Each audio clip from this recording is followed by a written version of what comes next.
Welcome back to the Football Terrace. Hit like buttons, get subscribing. What an epic night of Premier League football we just witnessed. It was 3 draws, but they were not boring. They had everything you would want from Premier League games. There's no doubt about that whatsoever.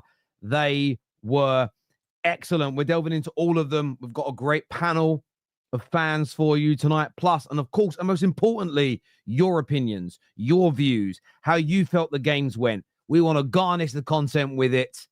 So thank you all for joining in. If you're only just tuned in, if you watch the live, great. If you're watching the playback, welcome. Get your comments in below. And by the way, everyone who's commenting tonight in the live section, I want you to do a little thing for me. After the show, come back and leave a comment. I want to test something, and I'll tell you about that tomorrow. So if you are listening to that now, go and get that done. It's hard to know where to start for me tonight, but I am going to start. I'm going to start with, I think, the biggest game of the night, which was Liverpool. They go to N.Forest. And let me just say, first of all, Forest, contenders. Maybe not to win the league, but certainly for a top 4 position. Liverpool dominated large amounts of the ball. But the defensive structure that Nuno has set up, the spirit, the character, the personality of this Nottingham Forest team is excellent. And the goal, listen, it was so well taken. It was so well taken indeed. And I spoke about Chris Woods many times on here before.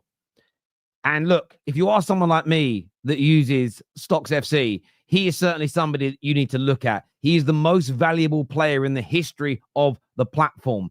He's had a 1,400% increase on his valuation from the day that he was released. Huge amounts of cash payouts. He's even now, he's a steal. And I'm not necessarily saying go and buy Chris Woods. I'm not necessarily saying go and invest stock now in Chris Wood, but you need to go and find. If you use Stocks FC just like I do, what you need to go out and do is find players like him who you know are going to get output, you know who are going to perform, but maybe very cheap. It could be they've had a bad year or two. It could be that maybe they're not fancy and the hype has fallen away. These are the individuals that I seek out on Stocks FC. It's fun. It's a bit of a laugh. It makes the games they play in more entertaining, but you can also get a little bit of money as well. And everyone who signs up to an account with Stocks FC over the next 6 weeks will go into a prize draw to win a PlayStation 5, a brand new one as well. So scan the QR code on the screen or click on the link in the description and get yourself signed up afterwards. But Chris Wood, the goal was amazing. The pass was brilliant. And I felt in the first half they had Liverpool a little rattled. Liverpool looked really off their game. All their final balls were poor. They couldn't create. It was a frustrating night for Liverpool. The second half was a little different. Liverpool were quite dominant. Their approach play was better, and they looked dangerous. The problem they had in the second half, the final ball was still off. Barring the corner and the header from Jota, the final ball, far too often from Liverpool, was such low quality tonight. Mohamed Salah, we know how brilliant that man is. We know what a wonderful player he is. Tonight, he was stinking. He absolutely reeked tonight. That performance was hook, line, stinker. Should have been taken off. If they had options off the bench, he should be coming off. He was that bad. He never looked in the game whatsoever. I think the real bright shining light for Liverpool is Jota. If it wasn't for Sells in goal for Nottingham Forest, he'd have got a hat-trick tonight. He would have got a hat-trick tonight. Although I do think, who was it that had the shot that was cleared off the line at the end? That might have been Mo Salah, actually. But look, abide the by. He didn't get the goal. He didn't create the chances. He had a poor game overall. And LB said earlier on today that a point for Liverpool could be seen as a good point. And this is a really hard place to go. So come the end of the season, this could be a very good point. I don't think any overarching statements can be made right now, good, bad, or indifferent. But what it has done, this slip up tonight in isolation from Liverpool, because they had the chances to win it, really, it's opened up the door again. Arsenal can close that gap to 4 points, as an example. The other two teams, though, that could have closed the gap a little bit tonight, maybe just to put a bit of pressure. City, we'll get onto them a little bit later. I love City. And Chelsea. Chelsea and City's games were kind of so similar to each other tonight, but just chronologically not in the same order. and we'll get onto them a bit later. But look, Liverpool, really poor tonight. They're not in good form at the moment.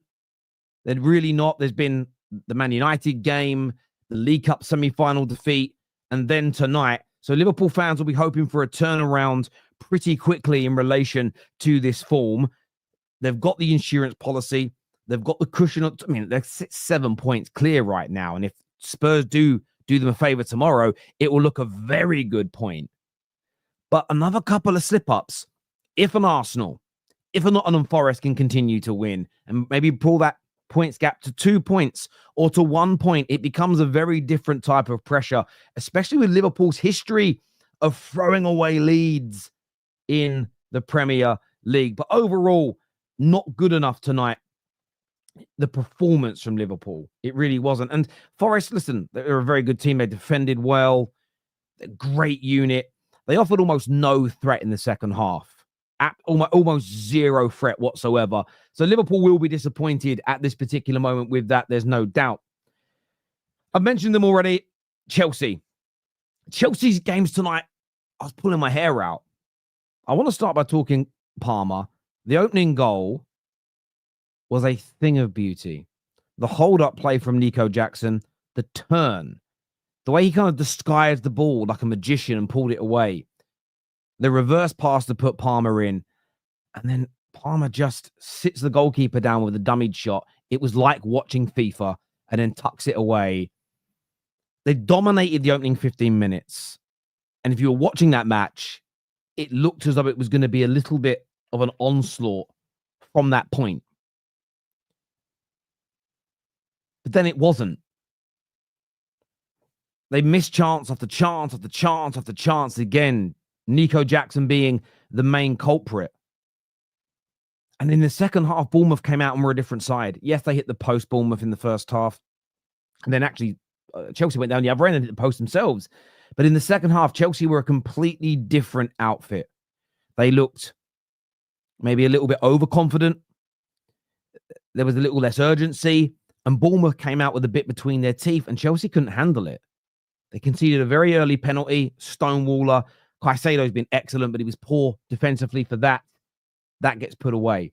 And then Bournemouth come on stronger and stronger. And look, the young centre-back of Chelsea, I felt a bit sorry for him. Semedo he really did just bully his way past him. He really, really did. And that's what happens when you're young and you're inexperienced at this level and you're learning. He's actually played pretty well in these games.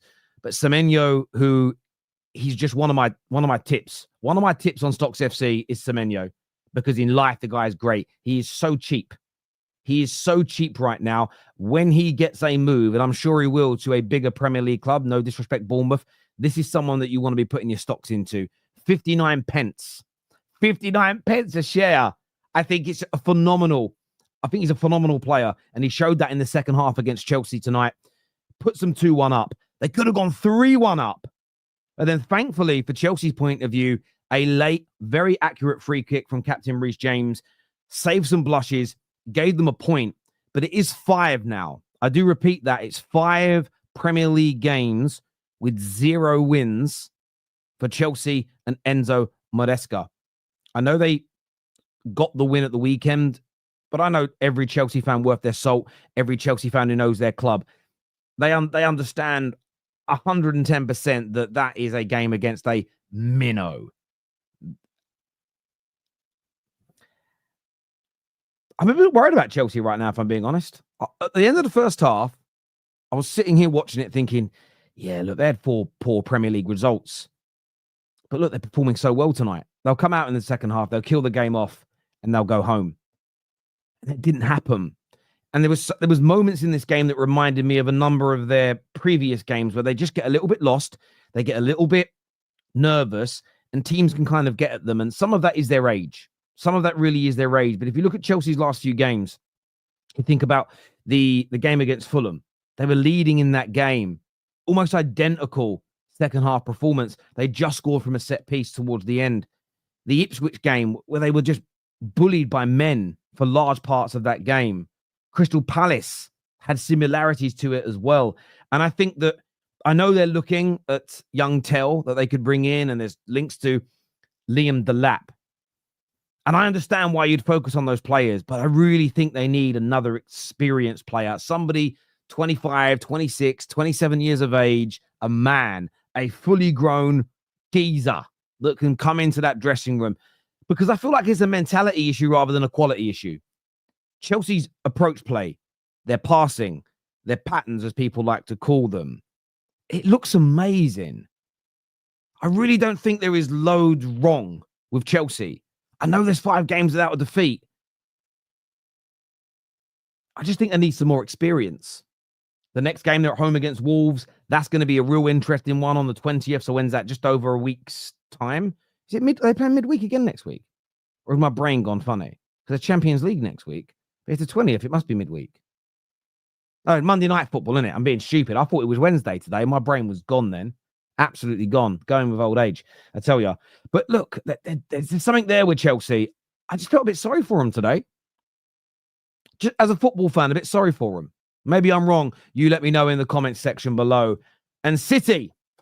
I didn't feel sorry for City. On a level, 2-2 is a fair result. 2-2, I think it was 18 shots to Brentford, 21 shots to City. Brentford could have been 3 or 4-0 up. City then could have gone 3 or 4-0 up. And it was 0-0. And then Foden scored 2 very good goals. Foden's first goal, by the way, just don't doubt this young man. He is amazing. He had a bad first half of the season. That first goal was majestic. The cross was very good, but the finish from Phil Foden was a thing of beauty. Then they go 2-0 up. They could have conceded, by the way, Ake and somebody else clearing balls off the line.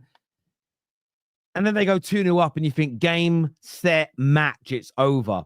But it isn't with this Man City team.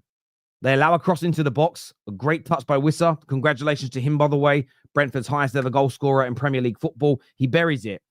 And then City do a very City thing. They then dominate the ball for the next, what looked like 15 minutes. It wasn't that long. It felt that long. They just dominated the ball, dominated the ball, dominated the ball. Oh, it's going to end the grandstand finish. And then City just stopped doing it. I don't know why. It was weird.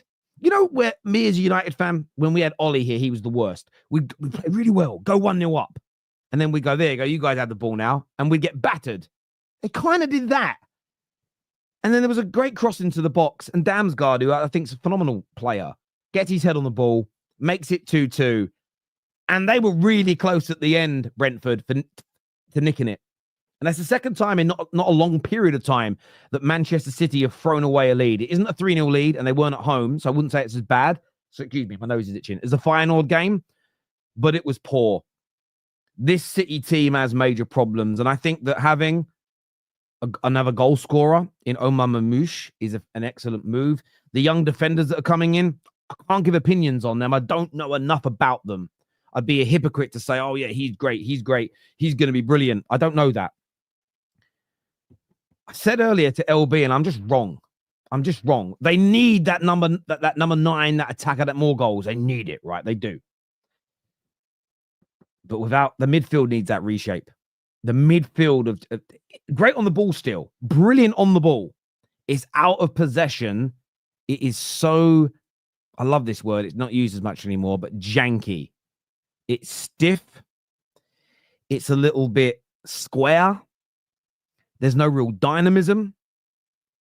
And I said a few weeks back that I was looking at the next 4 games for Manchester City.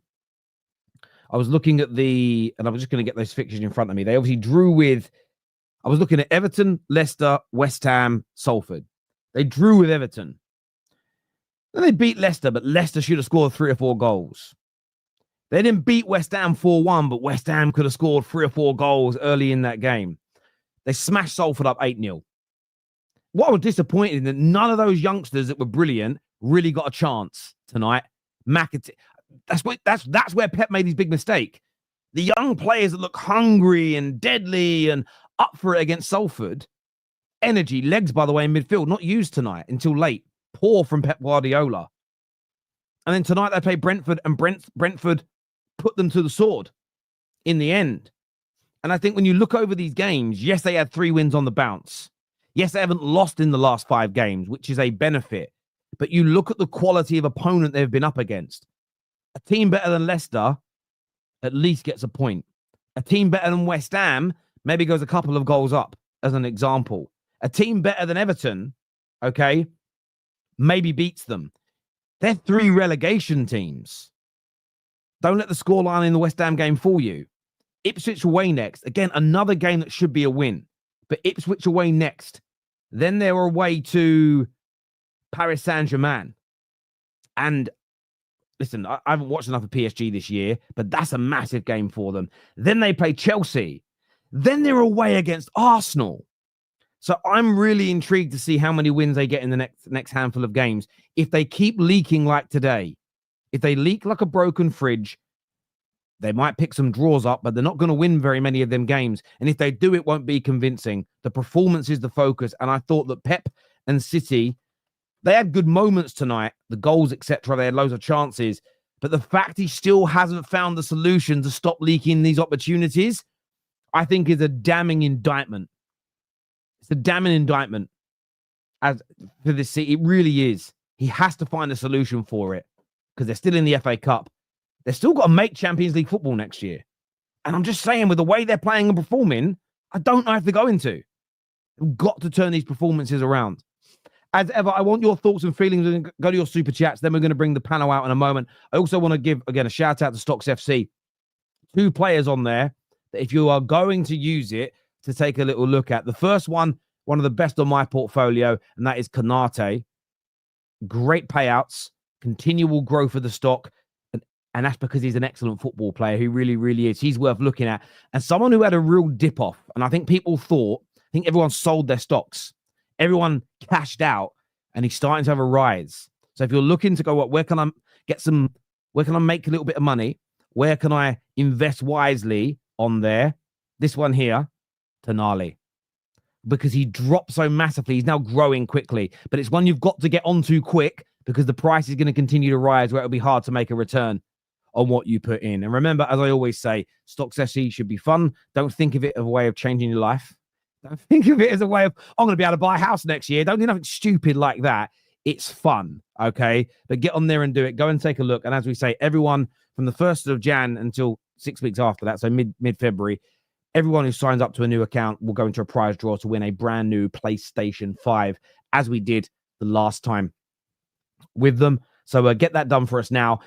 Let's go to some of these super chats right now to see what people are saying, what they're thinking about tonight's game. Just take a little look here. A draw against second in the league is a great result, to be fair. I knew Sean would be positive about it. And look, you could end up being right. I would be worried about the lack of clinical edge. I'd be worried about the performance from a lot of your players. But the point, I actually understand where you are coming from with that, if I'm being honest, Shauno. Thank you, Luke, for encouraging everybody to hit the like button. It means a great deal. And I want to congratulate Fred here, 37 months as a member. You absolute legend. Thank you. We are bottle jobs. Forest fully deserve the point. The difference between Hamid and Sean. I love football fans. It's amazing. That Forest goalkeeper was unreal. Not much more Liverpool could do. Fair play. They could have done more in the first half. Yeah, those saves were great. He did make some excellent saves. He really did. That's a great point you make there, my friend. Maresca, you need to fix this. Your man management. The past 7 games has been poor. It's costing us. First half, Merchants, Reece, James, how I have missed you. I'd love DR. Look, we're going to share the link in a minute if you want to come on and call in, because I'd love to hear from you on this as well, DR, because I know you call in occasionally as well. But what is he doing wrong, man management wise? I'd love to understand specifically what you mean by that. Chelsea robbed. How wasn't Brooks sent off? Because it was a pullback. It was a cynical foul. It's a yellow card. Yes, his hand may have got caught in his hair, but I'm going to be honest with you. I didn't think it was a direct attempt to pull his hair. There's a difference between those two things. It was a yellow card, Blaze. Today is not on my players or Maresca for that second half performance and missed chances. That's all on the ref. Blaze here blaming the referee for the result today. Other Chelsea fans watching, do you agree? No new striker. Forget top four. How the fuck wasn't that a red? As I just said, I think for me, when I watched it, I just first of all thought I didn't think it was violent. It was a cynical foul. I think there was a lot of exaggerating from Cucurella as well. He does catch his hair, but I don't think he attempted to grab the hair. I think there's a fundamental difference between those two things, and that's the distinction as to why he didn't get sent off. Tired of two things. Jackson missing, goals change games, and he is one of the main reasons we're on the run we're on. PGMOL changing the rules during the season. Yellow cards given for breathing early in the season. Well, this is something we've called out a lot. I'll be honest with you. We saw Kobbie Mainoo get booked this weekend just gone. He was the first player in 11 weeks to be booked for delaying a restart. And we've all seen restarts delayed by other people in that time. They pick and choose when they want to do certain things. They really, really do. Same script each week. 100 miss chances equals punishment. Yep, I hear you. Dominated the match. Very strange analysis. I see you. As I said, I thought you were much better in the second half, but the clinical edge wasn't there for large parts of the game. Go back and watch the first half again, Shawnee. The amount of overhit crosses. Even Salah as an example, barring the one clear off the line, the amount of times you see him shoot, and then what you got from the City ground was, hey, that noise tells you there's a lack of clinical edge. There were some very good saves very late on in the game, but you leaving it that late to win isn't the right way to go about it. The first 45 minutes was very poor by Liverpool standards as well. I think that's very fair analysis, if I'm being honest with you. I am legit. I am a legit question. You mean you're saying a legit question? Why was it for given the penalty for Trent hit the guy in the face accidentally? Because he hit him in the face accidentally. He went to get the ball and he caught him. Very similar to what I said about the Cucurella situation. Brooks didn't mean to grab his hair. It just happened off the bookable offence. Trent didn't mean to catch him in the face. He just meant to push the ball back. It's maybe a yellow. It's never a red card, in my opinion, for Trent. But literally, McAllister got hit in the face accidentally, and they gave a foul, led to the counter-attack. But the foul had already been given. There was already a foul given at the time, Josh, so they couldn't give another foul because the foul was already given. And the original position was probably a better one anyway. Liverpool robbed, no ball, and pushed. Liverpool robbed, no ball, and pushed him over. Trent let down by the front three yet again. Every game, what more can he do? You guys sound like Arsenal fans tonight. I'm just saying. If Arsenal fans were here saying this, I'd be getting called a cuck. And the comments would be going, mental. Blame your players. Have some standards. Show accountability. I like it. Listen, I think you got fair points. I don't agree with them all, but they're fair points. Liverpool and Chavs needing set pieces to save them today. Ironic, isn't it?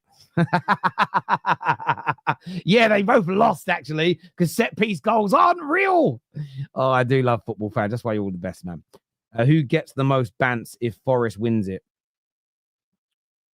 Liverpool. Because Liverpool are clear of everybody, by like 8 points with game in hand. It'd be Liverpool. It'd be banter for everyone, though.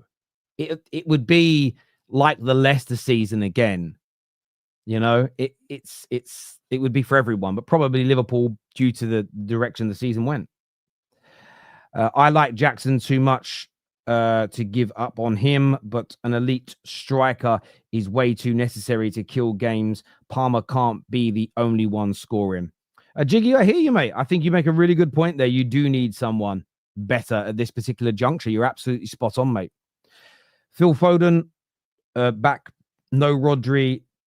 To all the haters, come outside, talk 34 KB, no legs, being the best player, have some shame. He's very good today. Very good on the ball. Some wonderful passes. And the thing is, though, when he's 55, he'll still be able to pass like that. When he's 55, he'll still have that passing ability. You see it when players do soccer raid. Paul Scholes can still ping a ball about like he's 19. But the legs go. And there's a reason why your midfield would run through. And those things are really important components of football. But Phil Foden is looking very, very good. Everyone writing Foden off earlier on the year, they did my nut in. criticize the performances, but the idea that he was never going to perform again was crazy, and he's starting to. He's one of our own, Reece James. He's one of our own, is what the K says here. Very good free kick today. And dare I say it, he looked quite trim today. Like he's been on, what are them pills everyone's taking? They're like diabetes pills or something. They begin with a Z. Like I'm reading about it everywhere because they're completely, they're like, there's no side effects. They're for blood pressure and diabetes, and everyone's taking them to lose weight. Maybe he's been on a cut. They're probably considered a performance enhancing drug for athletes, but no, I'm only messing. He looks in good shape. 7 points clear. We ain't winning the league. Shake my head, Tell. Yeah, by the way, he's meant to be backstage. Where is that? Oh, he just turned up now. That pussy in a tree has just turned up now. The lack from technical ability from Salah is alarming. There's a reason, despite his stats, he's never been compared to the best of the best. He had a bad game today.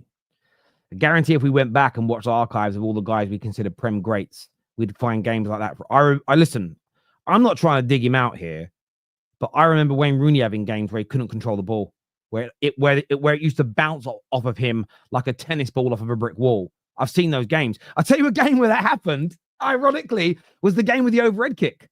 All match, he was awful. He couldn't trap a bag of cement. Even in the build up to the goal, watch it. He has an awful touch that makes the ball go out wide. It does happen. It does happen, but what we forget, we do forget as football fans. Will Husam show some chest to win the league now? Well, I doubt it. They drop points. He'll double down there. I've heard, hang on. Adjudication. Yeah. Okay. He has climbed up 3 branches higher in his tree. He's gone even higher up the tree now, the leopard. he ain't going to admit anything. He's only going to admit that he'll say we can win the league the day they win it and say, oh, what an underdog story. Because I know Husam like the back of my hand. Right, let's bring the panel out now, people, to have their say. If you haven't hit the like button yet, get that done, please. Give that a little smash. If you would be so kind. We've got a big panel, so what we're going to try and do, I know they can all hear me, we're going to try and stick to 2 or 3 minutes each on your match analysis and then go to some of the topics that the audience want to speak about. So audience, if you've got questions, member chat, super chat, send them in and we'll pose them to the panel. So we'll try and keep, because there's 1, 2, 3, 4, 5, 6, 7, 8, 9 people. And I'm going to be honest with you, they're not all getting 15 minutes each to tell me what they thought of their individual games. Otherwise,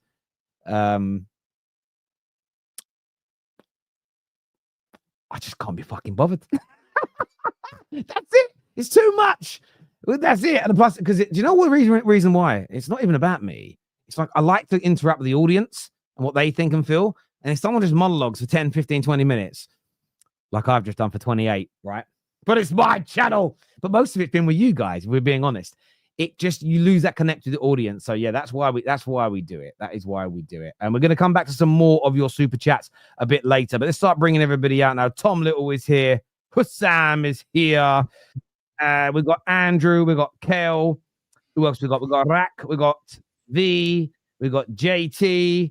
We've got Hamza. We've got Alex. Matt's backstage. We'll try and I can't get more than 10 people on screen at once. Welcome. I know everybody, but I don't know you, JT. I don't remember. How you doing? Hey, mate. Thanks for having me on. Appreciate it. Not a problem at all. It's when I see a new face, I'm like, oh, someone new, someone different. It's nice. But I'm going to start with the Liverpool boys. Tom, break the game down for me from your point of view tonight. You're going to start with Tom with me here? Oh, fair enough. I have to know, what's in your head, guys? Too right we are. You need to split this game into 2 halves. First half was horrendous. So usually first half. Yes, it is. First half we were horrendous. First half we couldn't get anything going. Passes were crap. We were so slow. Couldn't get anything going. Diaz, I didn't understand Diaz false nine anyway in this game. You know, you play a false nine to try and go against small defenders, and then we went up against 2 defenders who just didn't want to follow him. He went, yeah, you can run whatever. We'll just stand here, and when he's crossed it, we'll just head it away. Didn't work. And, you know, Kanate, again, he doesn't look 100%. We looked a bit lethargic. The goal was so poor. You know, Gravenberch and Kanate don't talk, and then both jump at the same time, and Van Dijk's left on an island trying to deal with it. Just really poor overall. Slot went in at half-time. Add some words. First 15 minutes of the second half were improved. And then he made the subs, which changed the game on its head completely because he realised that Nottingham Forest were no longer counter-attacking as well. Therefore, we didn't need to have 2 centre-backs. We could just leave Van Dijk back there, have him deal with Chris Wood, and commit even more men forwards, get the goal off the corner with one of the funniest things. A guy's first touch being the assist and a guy's first touch being the goal. Incredible. And then for the last 25 minutes of that half, 30 minutes of that half, we absolutely snotted them. And Matt Sells just had a blinder. Diogo Jota could have had a hat-trick, like you said. Salah got one cleared off the line. N.Forest, another really good save. Probably his best save of the lot was the one off Gakpo where it deflects right before he saves it and he still gets a hand there. You know, annoying to not score out of them, but it's what happens. And you know, defensively, bar a cross, which Alisson could have claimed and left, and it was a bit, we didn't really threaten us. So that second half to me is giving me confidence. The anger is that why didn't we just play like that in the first half? Why not have that level of intensity, that level of fight, that level of desire in the first half? Because if you do that, you don't go 1-0 down. And it's a horrible trend from last year that has started to creep into this season where we keep going 1-0 down. I thought we'd nip that in the bud at the start of the season. We clearly haven't. We need to nip it in the bud again now because you can't keep chasing games. At the end of the day, I was on a top 6 show yesterday, Teddy, and I said I was nervous about today's game. I'd take a draw, and I stand by that. A point to good results here. But what it means is that for the next 5-6 games, we've got to be pretty much flawless and get that momentum back that we've lost over the past couple of games. We've got Brentford away, then we've got Ipswich at home. You know, you need to get through that. Yes, thank you, Husam. Calculator. I haven't mentioned maths at any point. I haven't mentioned. Let me guess, you're going to come on now and you're going to say, oh, it's a terrible result. Yeah. And before Husam does it, Robertson was crap today as well. Yes, he was That's so not a bad. surprise, though. He was so bad. Wow, shock. If only there was a thing for Liverpool where they could go and buy a left back. If only there was a time of the year where they could go and buy a left back, say a transfer window. And if only we were in one of those now, so it would be allowed for us to go and buy a left back. If only, maybe the opportunity hasn't presented itself. Husam, how did you see today? Tom there and a lot of Liverpool fans in our chat saying it's a good point. Against second in the league, a good point away from home could be important towards the end of the season. How do you see the result and the performance of your team tonight? Yeah, but these are the same fans that would change their opinions and their energy quicker than like Formula One, like changing their tires. Like that's just how they do. Before the game, it's we must win. When the game ends in a draw, this is a good draw. This is what they did the same shit last week. It's just the same pathetic bullshit every single time. I think the performance was great.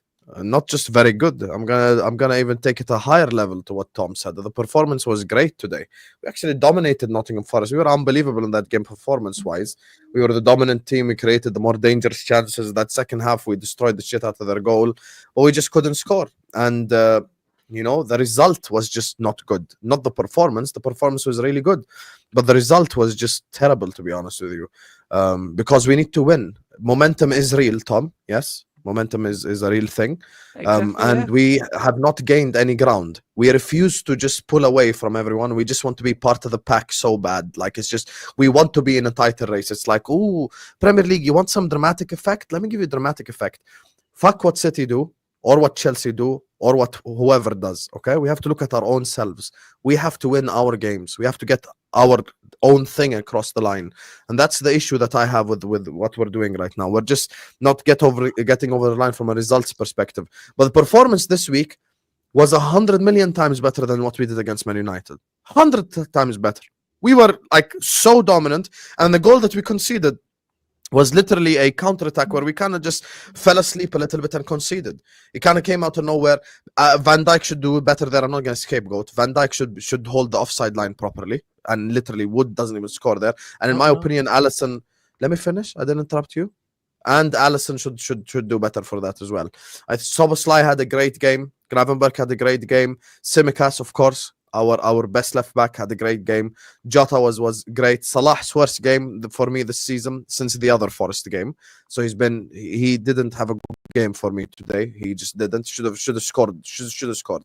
We can't just keep going and talk about Diaz and Gakpo and blah blah all the time. Salah should have scored today, and he simply didn't. He should have shot. He should have hit the target as well. Like some of them, like he was just skying out here, just shooting it at kids in the stands. Like that's just that's just not acceptable. With that, just doing your best Darwin Núñez impression. Even though I'm the biggest Salah fan probably on this whole panel.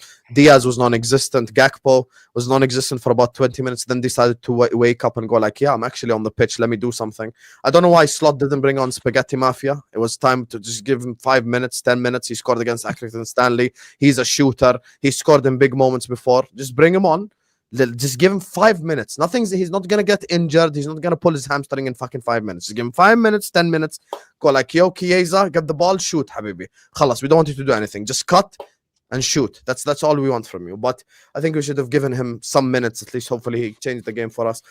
Performance-wise, I'm even taking it to a higher level than Tom. Unbelievable performance. But we must accept that the result is not good. And the game that we have in hand on Arsenal is Everton. And we have one win away at Everton in 7 years. I know Moyes is there now, but they've had worse or better managers, and we've had better teams consistently for the last 5-6 years. So this is going to be really difficult. And now I'm reduced to saying, come on, you Spurs, because now I have to look at other people's results for tomorrow instead of me actually focusing on my own team. Had we won today, the game tomorrow wouldn't bother me anyway, in any way, shape, or form. But we didn't win today. And that's what I keep telling the people. Put your calculators down. Look at momentum. We win against Man United. We win against Nottingham Forest. Instead of us being 7 points ahead, we're 12 points ahead. We're 11, 13 points ahead. That's how you become league champions, by stepping on your opponent's necks as they're down. But what we do is we're going to come back to the pack and give them some hope. An Arsenal fan came in my chat today. He watches the Terrace regularly. Big up 20. He was like, why do you keep giving us hope? The Arsenal, we just keep giving Arsenal hope for no reason, bro. Just do your job, win your bloody games, and the next fixture is not any easier. We go to Brentford away to Brentford. It's going to be an interesting one because there was some. It's an interesting one because they were also very open tonight as well at times, Brentford. So I can imagine you getting a lot of chances, but they do have a very, very good home record. We're going to come back to some more Liverpool in a moment. Andrew, from a Chelsea point of view tonight, started brilliantly. Took the lead, collapsed in the middle of the game, and then rescued it late. Like, what was your thoughts on Chelsea's night as you now go to 5 Premier League games without a win? Rinse and repeat the last 4 games. First half, create a load of chances, can't take them. Go 1-0 up. Second half, totally different display. Concede a sloppy goal. Concede another one, and manager. The subs are very late, 78th minute, and then we get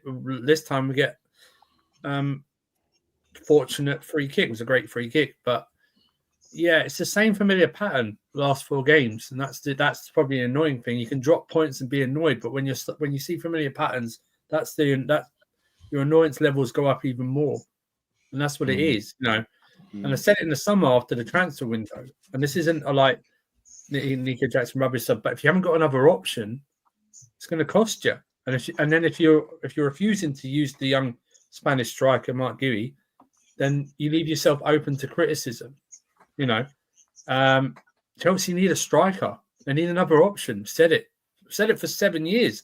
We need a striker. We haven't bought a proper striker, and that's the problem. If Jackson takes one of those 2 chances, we're talking differently, aren't we? This game, even if Bournemouth probably come out differently the second half, but that's the difference between a guy who will score occasionally or does good work and a clinical striker who won't do anything for 87 minutes and pops up and scores. And that's the big difference. Same familiar pattern against Ipswich first half, Fulham first half, and Palace first half. But I will say again, the manager and his subs late again, 78th, 79th minute after you've been down 2-1 for 10 minutes. Is madness, and especially when some of them are having a stinker. It's like I thought Madueke was one of the appalling ones. Honestly, Achimpong, I'm not when Achimpong came off. I'm not bothered about that. He's a young player. He's only just started playing. But Robert Sanchez again. I mean, he nearly gave away a ball in the first half, a goal in the first half. It's just, I think we're just seeing unfortunately we're seeing a familiarity where we're seeing two different sides. First half great, second half not, and he needs to address it quickly. And we also need to address it. And we need a striker, a proven striker as well. Don't give me a Liam Delap or something. And do you know what I mean? I will say even more than we need a centre back.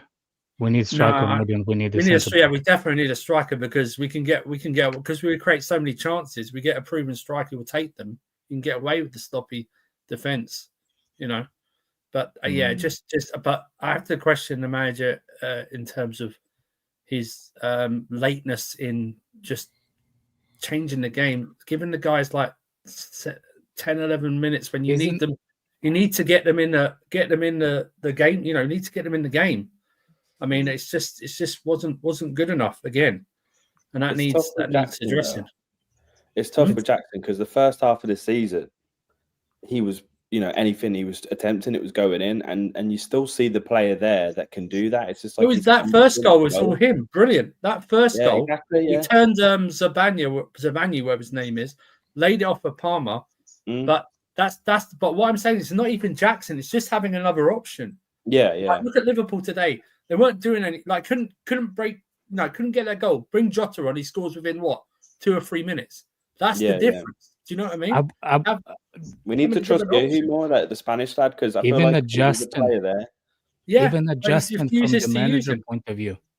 The manager point of view is the one. Sorry, I'll quiet. I forgot. I was a little bit shocked. I thought, Jay, your name is JTFC. My dyslexia kicked in. I thought that was like justice for the 96, something to do with Liverpool. I didn't realize you're a Chelsea fan. So the way it was worded, I thought you were something to do with Liverpool. And then you were like, I was like, oh, this caught me out. God, here. Snuck in. Fair do. Sorry. And Alex, what were you going to say?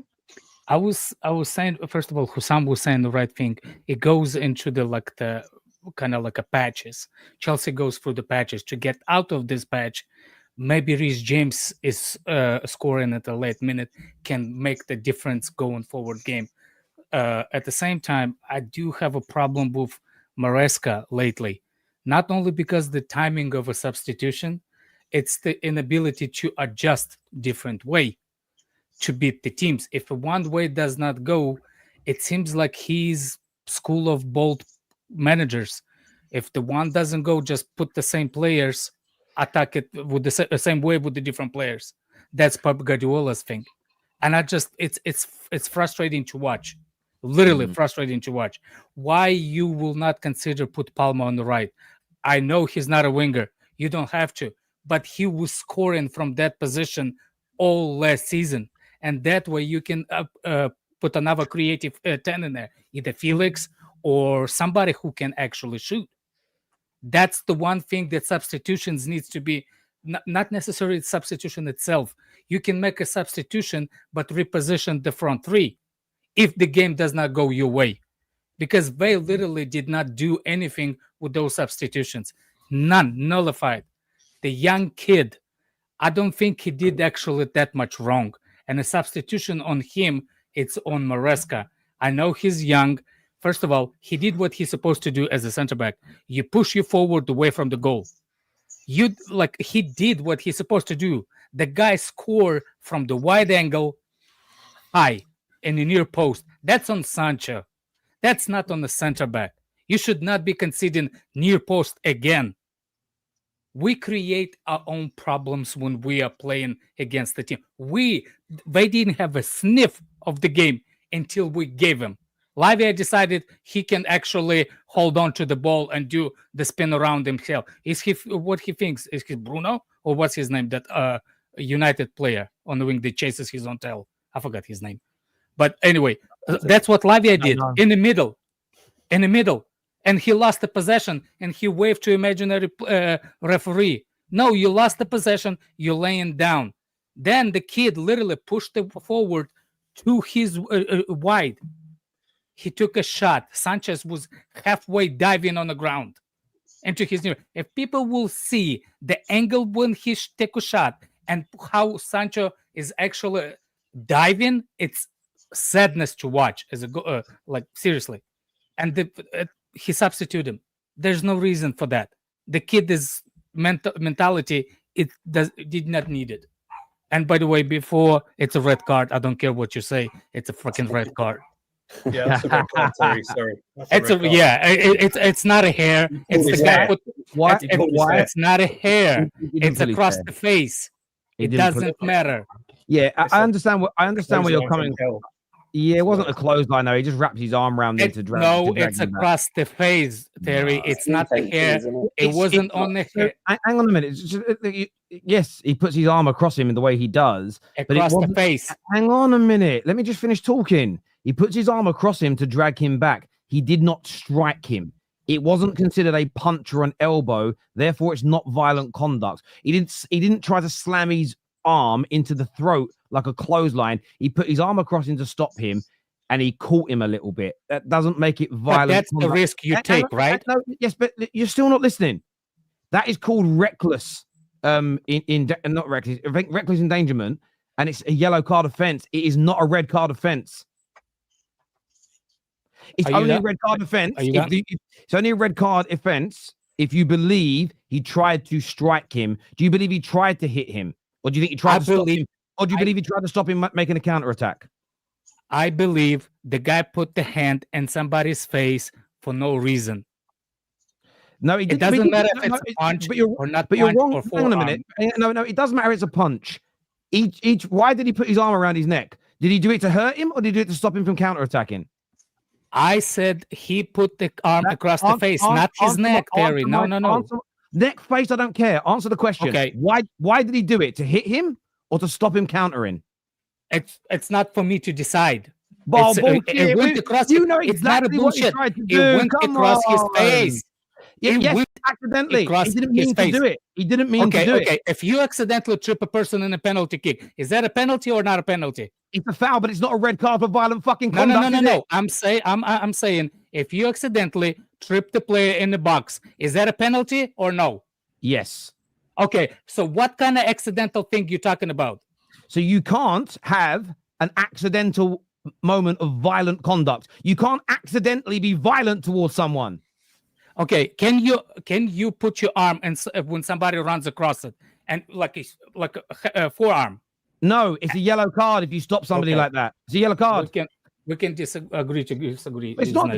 Listen, it's not agree to disagree. It's literally the rules. It's an objective decision. It's not. It is crazy. It's literally a foul that happens in most games. The only thing that made it nearly a red card, in my opinion, you could argue nearly, is that his hand got caught in his hair and it was like a hair pull, but he didn't grab his hair. It's a yellow card. Yeah, I agree. So can I make a point away from the car? Go on, Jay. Sorry, we're moving on from that now, Matt. Jay, what are you saying? Yeah, sorry guys. I was just going to say, I completely agree what you guys are saying about Maresca. Like these subs are too late. You can make a few tweaks, change the game. I completely get that. But devil's advocate, he brings on Reece James, who actually gets us the point, equalizes the game. You know, there's something in that to be said. Who had a great game when he came on, and you know, almost made me forget that we were drawing because of how good the free quick kick was. But like, there is a point to be made that he's done something there that has changed the game, and I feel like people are frustrated, and they have every right to be, but they're jumping way too quick at Maresca when, you know, if Jackson scores one of those 3 chances, the game's different completely. So I don't want to go too harsh. Bring some balance to the conversation. Well, I'm not saying like it gets repetitive when you blame in striker. You know what I'm saying? It's more issues than just the striker. It's more than 100%. Just Alex. It's kind of repetitive when you just blame the manager as well. I don't blame manager. Stop whining over there. Blame the ref. Yeah, I'm not blaming the ref. I'm not blaming. We should have won in the first half. That's what Arsenal fans do. Well, I've seen Liverpool and Chelsea fans tonight go full referee killed us. It's an interesting take. Viewers, give us your thoughts, give us your feelings. Get the like button smashed for us right now. Who said the referees killed us? Who said that? Super chats from Chelsea and Liverpool fans. But, I mean, we Sorry, could have had a penalty. Chelsea and Liverpool fans. Yeah. Yeah, we should have had a penalty. You could say that's a penalty, but I'm not For what? blaming the On Mo penalty. Salah? Yeah, that's a penalty. He got tackled twice from behind. We've That- seen Anyway, softer I'm penalties. gonna let that- somebody else come in since you have people in the back. Cheers, I'll Alex. see you guys. Thank you, Alex. Appreciate it, mate. It's a red card though. I'll let you have the final say on that. I'll leave it. I'll let you have it, bruv. I'll let you have Final the word. final- He got it in, you know. I'll let you have the final say on that. Oh, sorry, I didn't mean to do that, Hamza. Sorry. This is from Kerry Cost, who says our second half performance was criminal. Need to see João Felix subbed in earlier. Same issue last 4 or 5 games. Achipong promising, but not yet good enough. Sell Nkunku and bring in a proper 9. On that sub, Jay, I know he got subbed pretty much as soon as that goal happened, I think, unless I was mistaken. Did he deserve to be subbed because of that one moment, or was he having a bad game in general? I don't think he's having a bad game. Like, there's a few shaky moments, but he's so confident on the ball and dragging it forward that, like, it's exactly what the system we want to be playing. So I'm not sure he was having a bad game. I think it was kind of a tactical tweak more than anything than him being rubbish. I feel like it was just a chance to try and get maybe a bit more physicality on the pitch, maybe a bit more experience, because these players don't have that much experience. And, you know, Tosin, although still quite young himself, is one of the older lads and could maybe bring a bit of calm. So I don't think it was about him being bad. I think it was just maybe a bit of a mentality shift, but he's still very promising. I mean, it's good that he even started. So I think there's definitely a future out for of it. position, wasn't he? Because definitely, primarily a right back. Yeah, definitely. No, he's actually more of a centre back. He can play right back. Yeah, he's actually more of a. It's like Alfie Gilchrist last season. Matt got done. Gilchrist plays a right back. Where is that? Where is Gilchrist now? Is it Leeds or Sheffield United or something like that? On loan or just sell him? He's on loan. Yeah, fair enough. I just didn't keep up to date with that one. We're obviously going to talk some more Chelsea and some more Liverpool, so stay with us, ladies and gentlemen. But Kel, I'm going to drop out, Terry. Cheers, bro. Cheers, bro. Kel, so City were 2-0 up, and they ended up throwing it away again. Yeah, Kel. we fucking bottled it again. I'm pissed. But at the same time, I'm not surprised because, yeah, that's just how the season's going. Same problems as always. Midfield, absolute crap. I thought Kova was terrible. De Bruyne was trying, but you can tell he has no legs. Akanji, Akanji's injured, so I feel bad getting mad at him for the end, but he's clearly not healthy and he clearly can't rest. But we have reinforcements coming. I really hope one of them is announced and plays on Saturday, so somebody can get a rest. Good to see Foden score a couple of goals because I thought he was awful in the first half, and I was calling him out on Twitter, and I'd eat some crow on that, so I'll take that one. And I did want to shout out Nathan Ake. He's not healthy, but man, he saved our asses twice. Also, I hate that Brentford keeper. That guy, oh my God. He never gets booked for holding the ball for like 10 minutes. Like, what are you doing? It's just annoying. That's just annoying. That just annoyed me. We had that game won and we threw it away again. And that's just what this season is. I guess I'm just accepting it. Like that goal went in and I didn't even get pissed. I was just like, well, I knew that was going to happen. So yeah, Yeah, it is what it is. I still find it a little strange for 17 games now, maybe even a bit longer. You're just so open. It's like the parting of the sea with Moses and the whoever he was with. I don't know who he was with, to be fair. I don't know that part of the story. I forget. But it's just open. And I'm so surprised that I understand there's no legs, but I am a little surprised still that Pep hasn't tweaked his system to fill those holes. Well, for a while he couldn't, but now the window's open, so he could theoretically bring somebody in and just keep playing the system he wants to play. I don't think he's going to change it because I think we would have seen it by now. I would have liked to have seen Nico O'Reilly maybe get a shot because he played really well over the weekend. I know it was just Salford, but he's at least a big body. We are desperately seeing how much Rodri did last season. With like now that he's not there, you see just how much ground he covered and how much he protected the transition, even though he struggles with that. So yeah, Kova can't do it. But we've known that. And I think he's doing the best he can. He's just not that guy. He just can't do that role. And no matter how many times Pep runs him out there, he's just never going to be able to do it. So we're kind of screwed. And it seems like Brentford was always going to take advantage of that. I think it's I think also this was the worst draw of the day today. Like like Chelsea came back, they were 2-1 down. They came back, they got a draw. Bad result because it's at home. Our one is probably the least bad draw because it's away at Forest, who are doing really well this season, and we came back. The City one, you're 2-0 up away at Brentford. You have to see that game out, any way, shape, or form. Like when I was doing the watch on, people in the chat saying, "Oh, City are 2-0 up and stuff," and I was like, "Oh, here we go, they're coming back and all this." And then Brentford scored twice, and I'm like, what the hell? Did City just bottle a 2-0 lead? Like, this is so not Man City. it is so Man not- City this season. No, it still is Man City this Yeah, season. that's been going on not for a long surprising. time. Like We've had a bunch of games like this. with regards to like which is the worst draw, yeah, we can have that conversation at another time. I think what we want to point out as well is we're just the same team that's been struggling when you guys were reminding us of our 1-13 or 1-14, right? Like, yes, we were catching results, but there's a reason why we're so active in the transfer window. We need these players, we need these bodies, and I agree somewhat with what Kels was saying, but at the same time, we surrendered these goals after Pep made the sub. It's actually when Gunda was playing the role of Kovacic where we looked a little risky, and honestly, we could have conceded before Foden gave us that brace. Yes, like it was that He back and had an forth, offside goal right? too. You could have, I'll be honest with you, V, and this is not even a dig at City. You could have scored more goals tonight as well. Like Nunes, when he cut inside, should have just squared Nunes it. early, Savinho. A Holland chance. But you guys also could have been 3 or 4-0 down early and lost it in the last minute. And I think that I understand people saying he can't do much about it, but I saw your kids play at the weekend and they've got legs and they've got energy. In the games before the FA Cup, I saw some of your kids get more minutes. And I looked at today and thought, he's still not giving them a chance.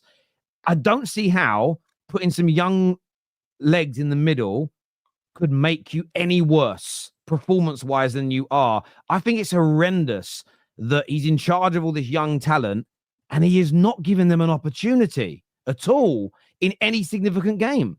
And it's I not like want to you're know what Bernardo Silva is bringing to this team because he hasn't done a goddamn thing in a long time. And all these questions, Kovacic's legs and Gundogan's legs, and what does Bernardo's legs? The question should be, Pep, why the hell are you not giving these young players an opportunity and a chance to play?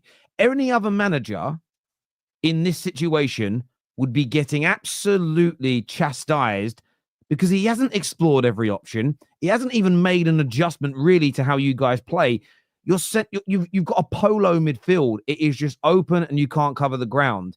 And for me, I watched those 4 games prior to this against 4 very easy teams, and I wasn't impressed.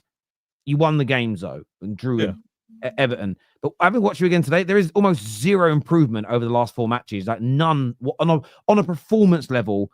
There's nothing, and you've got new players coming in, but none of them are midfield players. So I still don't see how you're going to be. How Pep? I still haven't seen any City fan, and maybe it's because I haven't watched all the content. If you've got a link, send it to me. There must be some out there who have given a single piece of constructive criticism to their manager to how he can solve the holes in the midfield. I don't think the idea of he's tried everything, there's nothing can be done. That's put an extra body in there. If you got do something to cover the hole. It's terrible. I think he's just kind of overreacting because in the Feyenoord game, he did bring on some young players and we bottled that lead as soon as they came on when Simpson Pusey and James McAtee came on. So I think that just kind of scarred him and he doesn't want to give them a chance ever again. He would just rather go down with his old players, even though they're offering nothing. And I think the idea with the defenders is maybe they're just trying to build a wall of defense. This Husam guy is apparently really fast, so maybe that can help on our transitions because all our defenders are running in molasses most of the time.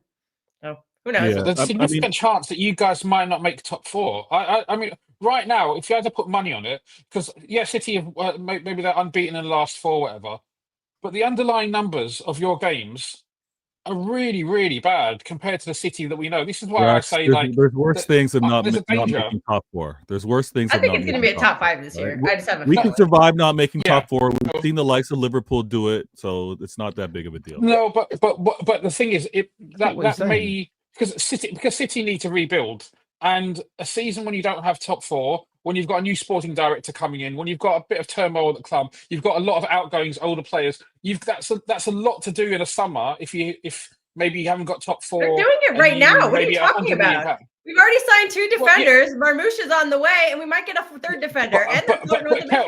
But Kel, are they any January?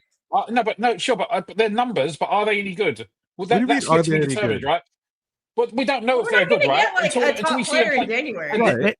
except for maybe Bournemouth, No, I which know, isn't over the no, line exactly. yet. So if you're not going to get a top player, if you're not going to get a top player in January, then maybe these aren't top Are players. Newcastle Maybe going to sell Bruno Guimaraes in January? Rack, Are hold on, Atalanta Rack. going No, to He's sell no, only an Henderson in 18-year-old January from when the they're in a Brazilian salary? league. but He's not exactly going to hit the Are ground Inter running. Milan Matt, going to Matt, sell Matt, Matt, Barea? No.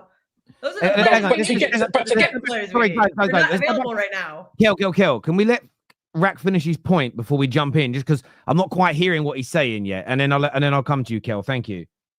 thing is, for City to get top four, they have to improve substantially. So when you're saying, yes, you can't get top players in January, I agree. It's very, very difficult. You have to pay a lot of money to do that. And there's many less of them available. So therefore, if you can't get them, are you going to be able to make the jump with the players you're bringing in to get top four, top five? I don't know, because I don't know these players. Maybe you do. Maybe in the City community, they know better. They've done some analysis into these guys. I think there's a big question mark. Now, obviously, for you guys, if you get top four, then that's £100 million potentially next season. That helps your rebuild. If you don't have, I've been saying for a few weeks, I think City are going to spend 250, 300 million between this window and the summer window. But if you haven't got top four, that becomes a little bit more difficult. Yeah, okay, we get all that, Rax, but I'm not going to go so far to say the incoming players in this January transfer window and already questioning whether they're going to be good or not. Right? We acquire talent for a reason, and we know whether that talent's good or not when they actually kick a ball. So I'm not gonna presume that they're gonna be bad. I will say this: top four is our target, right? You got your leopards in the tree that aren't calling whether you're winning the league or not. You got Chelsea that are trying to play it cool. You got Arsenal that are kind of like falling back and seeing what happens. But we know that it's one game at a time with regards to top four, because we've had such a poor first half of the season. Now, these players that come in, we'll see how good they are. But top four, falling out of top four would be disastrous, because I think we're, again, in arm's reach of all of this. We're in arm's reach. And this game came down to, unfortunately, poor defending. Came down to some poor defending, some wasted chances in attack. But we've got Champions League to worry about as well. So, hey, take these results. Yeah, take these results as they happen, because I don't think they're happening for much longer. Look, I just look at it as, I don't think it's a big dramatic thing. If you guys do miss out on a Champions League spot next year, it's just, I would say it's highly disappointing for a team of your caliber. We can bounce back, Terry. Liverpool have been out of the top four. Hang on. I'm not saying you won't bounce back. You are listening to respond and not listening to understand. No, I'm just trying to add to it. No, you're getting irate. I'm saying that I wouldn't say you missing out on the top four doesn't mean you can't sign top players, and doesn't mean you won't or can't win the league the next season. I'm just stating, for a team of your caliber, players of your ilk, the money you invest and the manager you have, to miss out on a Champions League spot is hugely, missing out on the league title is disappointing. Missing out on a Champions League spot is bordering on embarrassing for a team as good as yours. Doesn't mean you won't bounce back the following season. I wouldn't make any overarching statements about that at all. There's going to be so many super chats here. First one says, City dropping more points, inject it into my veins, is what Sam Ritchie says. The season is like the Leicester City season. Nobody is good enough to capitalize on the leaders dropping points. You're comparing Liverpool to Leicester. Fair enough. V reminds me of the guy who played, I don't know, Amandale in the Netflix series Lucifer. I didn't watch Lucifer. I don't know. I don't get the reference. I'm sorry. Congrats on the engagement news, Sam. You got engaged? Fuck off. No, who said yes? I told you to stop disrespecting my legacy, and you don't believe me. Bro. Stop. until I see the wedding photos, right? In fact, no. Until I see her with you, I don't believe you. You're never gonna see that. You think I'm gonna share pictures of my wife to an audience that insults me 75% of the time? That's never gonna happen. Privately for your wedding day. There should be pictures. No one's ever gonna see my wife. No pictures. Therefore, you're unmarried. We will if you invite us. My engagement is literally this Friday. When's your wedding? Unplanned. Oh, well, send me an invite. I'll fly over to Jordan, bro. I'll come. I don't think either of you will survive a Jordanian wedding. Bro, why? The machine guns in the air. Mate, I'm on that, bruv. One team tried to win, Liverpool. The other tried not to lose at home. By the way, I mean you're not doing that though to Nottingham Forest. Their budget, their team. What they did is exactly what they should be bloody doing. They played with 6 at the back and 10 yards from goal. Very hard to play against. That is true. If any Arsenal fan was on here saying this, we'd be getting crucified. Honestly, I'm tired of this double standard. I think he's referring to the campaign about referees and stuff. I will say in the comment section at the start of the video, I thought it was an Arsenal game. It was kind of interesting, which it's funny. Mikel will to choke the game tomorrow up the Reds. Oh, can you imagine if another door's been opened? Can you imagine? Let's be real. Forest were very good defensively, and even someone like Mo Salah will struggle. 2025 Hamza heartbreak. This fall off is beyond generational. It's transcendent. Once in a lifetime stuff. You are football YouTube's Franklin Saint, brother. Hamza, what did you make of your team tonight, my bro? Yeah, I don't know what to say, man. Such no. Bro, if I speak, I get in trouble. I swear. I don't know, man. Speak. I don't know. You're gonna get in trouble. I can't. I'll get in trouble. I don't know. I don't. Because when I speak, I say the truth. I don't know, man. I don't know. The joke, I tell you. But you can't. The season's not done, but it's this game. Shouldn't be losing. You're 2-0 up.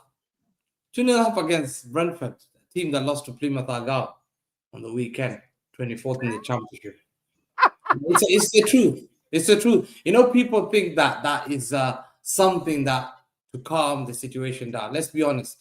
Pep Guardiola is the greatest manager in the world. It's an embarrassment for him when you got players, you're 2-0 up. There's something about pride. You know, when you play football, pride. Just play with pride, like literally. Some games. I'm sorry to say, Ako was incredible. Foden was brilliant. We did well, but then why would you capitulate? You capitulate 2-0 up to Brentford. Brentford, Feyenoord, Man United. What are we doing here? Like literally, jokers, FCs. Like literally. And this comes down to, they're saying you can talk about, oh, let me get the youngsters are not good enough. You just put those youngsters in and they will get destroyed. Their confidence will go down. The best thing we've done, it's humbled a bit, like our manager and the whole recruitment. And especially the recruitment. The recruitment who got it wrong this summer. They know they will never have gone to the January window. Because people told me, Man City don't buy in January. How many are they buying this January now? Because they have to. You have to. No, you have. There's no option. Can I ask you a question, Hamza? I want to ask you a question. Yeah. No, I know you said there's no options. No, of course. Everybody. There's no options. No, not just guys. Everybody knew you'd buy this January. You said something a minute ago about the team collapsing and throwing things away. What do you put that down to? Is that a lack of mentality, a lack of belief? It's not. There's one position you just don't. There's 2 positions in football you don't play around. I've always said. It's the engine. In a car, you mess around an engine, you ain't going anywhere. The engine. People blaming Gundogan. Gundogan is not defensive midfielder. That's not his job. We went and got no Rodri backup. And Rodri got injured. And you think he can try. Kovacic hasn't got legs. He's injury prone. Why is your manager play? Why do you think? Why is Pep consistent to mess with his engine then? Pep, he doesn't have any option. He's really like, I've experimented. I've tried Kovacic there. Even Leicester game, you're right. We should have lost against Leicester. West Ham, we could have lost. Fulham, we could have lost. Let's be honest about it, Terry. Yeah? Banter aside. We could have lost. City fans need to wake up and say, listen, smell the reality. Until you get that real midfielder. That, you know what? The number 6. When you mention number 6, is playing like Patrick Vieira, Roy Keane, N'Golo Kante, Rodri. You know, when Busquets, Xavi left, Busquets was struggling by himself in that holding midfield. That position is key. I said City should have signed by Brentford game. Now we're going to the Ipswich away. That's a tough game. Then PSG, they've just seen Kvaratskhelia. Mamouche will not be ready. I'm praying for Mamouche. Get on the plane now, Mamouche. Get on the plane now. Because I swear, I need Mamouche. Where will Mamouche start? Yeah. Can he play DM? No, I need goals. The only way is like, yo, I'm getting knocked out twice. I'm knocking you out 4 times. That's the only way to play this season. I don't trust that defense. It's not. Couldn't Pep try? A couple of seasons ago, Pep was putting central defenders into the midfield areas, like John Stones, and I think he did it with Akanji. Aston Villa game, he lost. Yeah. Again, why doesn't he? Why don't? Please let me finish talking. Why doesn't he try some more variations? What about taking out Bernardo Silva and like packing the midfield with Nunes, Kovacic, and say Gundogan or one of those centre backs and moving them slightly behind, so that you haven't got great legs, but at least then there aren't as many holes. Could he try that for a few games to see whether he can make it click rather than playing Nunes as a right winger? No chance.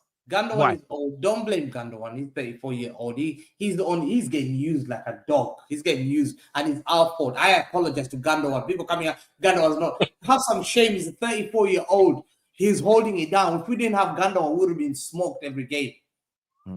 You can't play Nunes. He's not disciplined enough. What Nunes? Yeah. Nunes is not disciplined enough. I think this Nunes gave a penalty against.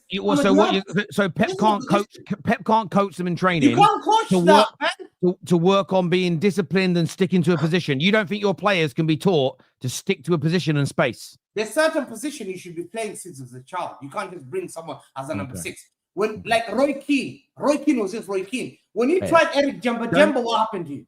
Exactly. But so you're telling me that Nunes. Hang on a minute. So you're telling me that Jemba. Hang on a minute. You're telling me that Nunes and Gundogan and these guys in midfield are comparable to Jemba. No, they're not. It sticks. Gundogan doesn't have legs. Again, but if you put 3 of them closer together and you pack out the midfield, you negate the need to have super fast legs in that scenario. I'm just putting out some suggestions here that could help. You could try a young midfielder who's got legs, runs around. But you said your manager won't do that. He doesn't like the kids, does he?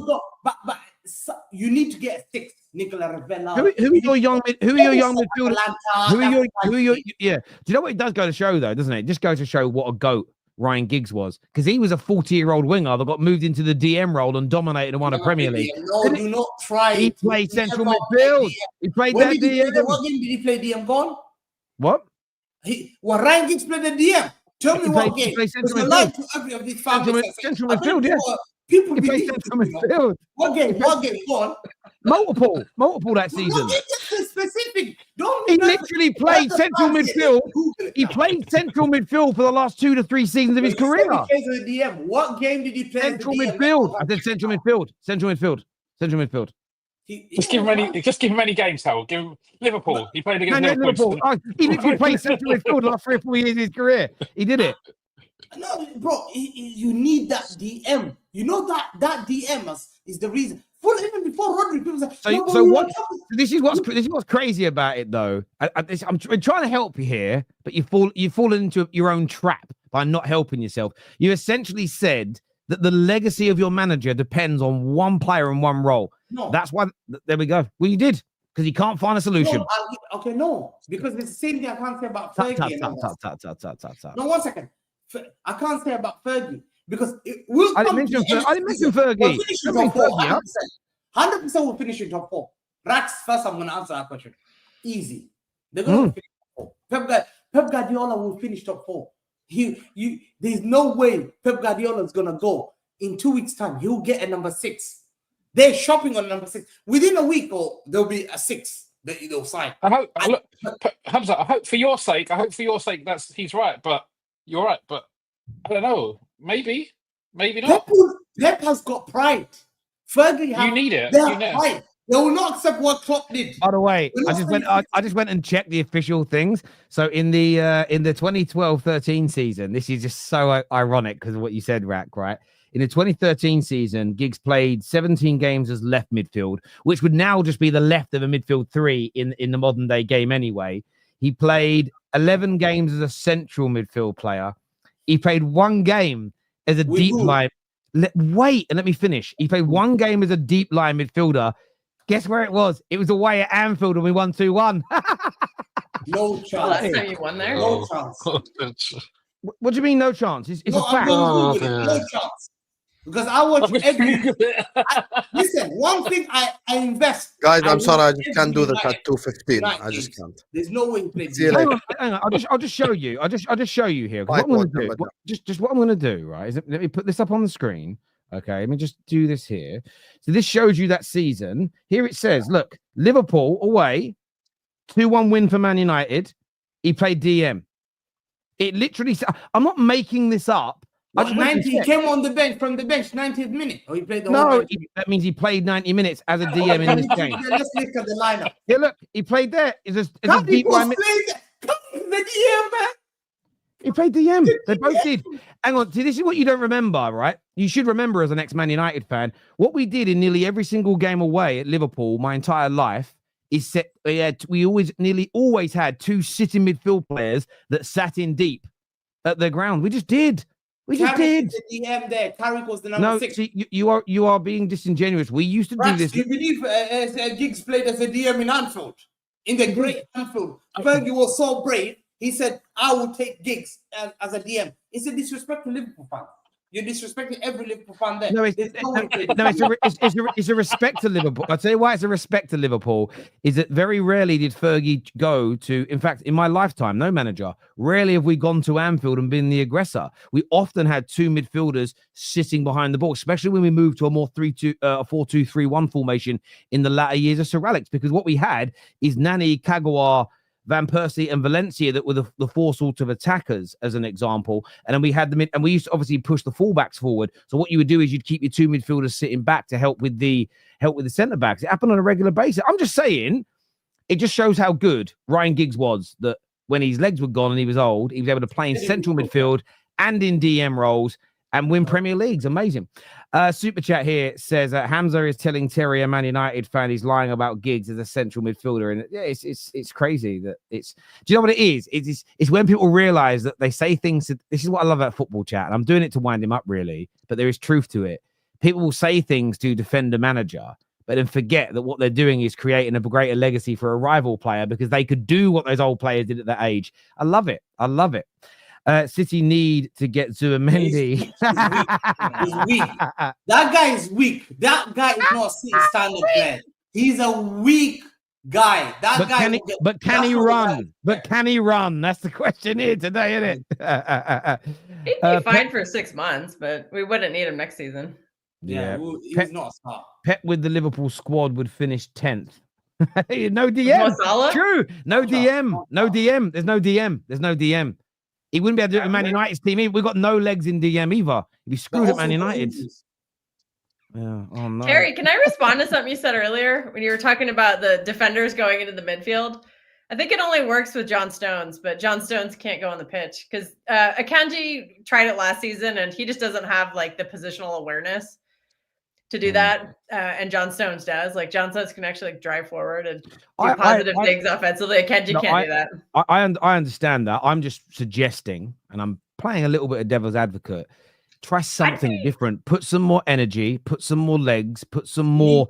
Try something because everything he has tried is failing. And why not give it a go? The worst that could happen is you still drop points. The best that can happen is maybe sometimes managers have all done this. All the greats. Sometimes you kind of stumble into something that you didn't realize would work. So I just don't think every avenue has been explored personally. But look, both of you, great show. Hamza, always a pleasure. Kel, legend as always. Thank you to the other guests. I want to thank the viewers. Thank you all very, very much indeed for coming on and having your say. Please, I am 14th. Yes, I am. But I'm laughing at Hamza and having the last day we're getting bantered anyway. Don't worry, we're getting Marmouche, so I'm back on the winning run. Oh, brilliant. I praise that. I can't wait for these young guys, the defenders. I praised it. Hamza's going to get his Brazilian dance out going for the new guy. What's his name? I can't. How do you say his name? Reese? I don't know. Yeah, I don't know. Yeah, I think it's Reese. Listen, everyone, take care. Goodbye. God bless. And we'll see you all again tomorrow. This is going to redirect you to Judge Mo's channel. So go and support him over there. Take care. Goodbye. God bless. And we'll see you soon. Peace.